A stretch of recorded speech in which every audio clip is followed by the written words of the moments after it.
ಜಮೀನ್ದಾರಿ ಪದ್ಧತಿ ಎಂಥ ಅನಿಷ್ಟ ಪದ್ಧತಿ ಅಂತ ಗೊತ್ತಾಗಿ ಇದನ್ನ ಕೊನೆ ಹಾಡಲೇಬೇಕು ಇದನ್ನ ಅಂತ ಪಣ ತೊಟ್ಟಂಥವ್ರು ಹೈದರಲ್ಲಿ ಟಿಪ್ಪು ಸುಲ್ತಾನ್ರು. ಅವರಿಬ್ಬರು ನಾವು ನೆನ್ಕೋಬೇಕು. ಜಮೀನ್ದಾರಿ ಪದ್ಧತಿನ ಕೊನೆ ಮಾಡಿದವರು, ಪಾಳೆಗಾರಿಕೆಯನ್ನ ಕೊನೆ ಮಾಡಿದವರು ಇವರುಗಳೇ. ನಿರ್ಮೂಲನೆ ಪಾಳೆಗಾರನೆಲ್ಲ ನಿರ್ಮೂಲನೆ ಮಾಡ್ಬಿಟ್ರು ಇವರು. ಪಾಳೆಗಾರನ ನಿರ್ಮೂಲನೆ ಮಾಡಿ direct under the king system ತಂದ್ರು. ಅದನ್ನ ಬ್ರಿಟಿಷರು ಒಳಗೊಳಗೆ ಮೆಚ್ಕೊಂಡು 1799 4th ಆಂಗ್ಲ ಮೈಸೂರು ವಾರ ಆದ್ಮೇಲೆ ಟಿಪ್ಪು ಸುಲ್ತಾನ್ರು ಏನ್ ಮಾಡಿದ್ರು ಅದನ್ನ ಕಂಟಿನ್ಯೂ ಮಾಡಿದ್ರು. ವಾಪಸ್ ಪಾಳೆಗಾರಿಕೆಗೆ ಅವ್ರು ಚಾನ್ಸೇ ಕೊಡ್ಲಿಲ್ಲ. ಎಲ್ರಿಗೂ ಗೋಲ್ಡನ್ ಶೇಕ್ ಆ್ಯಂಡ್ ರಿಟೈರ್ಮೆಂಟ್ ಕೊಟ್ಬಿಟ್ಟೆಲ್ಲ ಹೋಗಿ ನಿಮ್ಗೆ ಎಂತ ಪೆನ್ಷನ್ ಫಿಕ್ಸ್ ಮಾಡ್ಬಿಟ್ರು.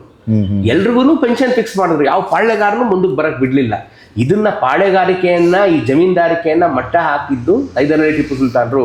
ಹಂಗಾಗಿ ದಕ್ಷಿಣ ಕರ್ನಾಟಕದಲ್ಲಿ ಇವತ್ತಿಗೆ ನಮ್ಗೆ ಪಾಳೆಗಾರಿಕೆಯ ಸೋಂಕು ತಟ್ಟಲಿಲ್ಲ, ಜಮೀನ್ದಾರಿಕೆಯ ದರ್ಪ ನಮಗ್ ತಟ್ಟಲಿಲ್ಲ.